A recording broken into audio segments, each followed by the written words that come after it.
In Photoshop, 3 save options often confuse beginners: save, save as, and save a copy. Let's break them down. First is save. When you click Save, Photoshop updates the file you're currently working on. It keeps the same name, format, and location, saving only your most recent changes.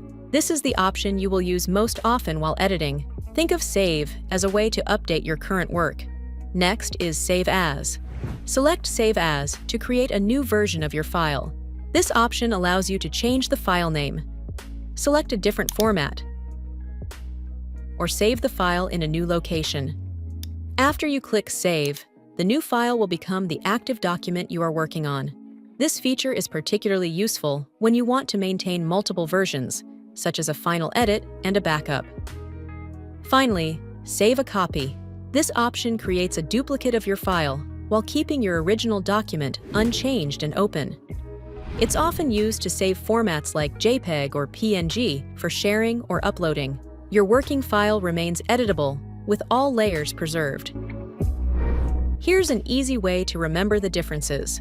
Save updates to your file. Save As creates a new editable version, and Save a Copy makes a duplicate for sharing. Thanks for watching. Feel free to subscribe and share. See you in the next video.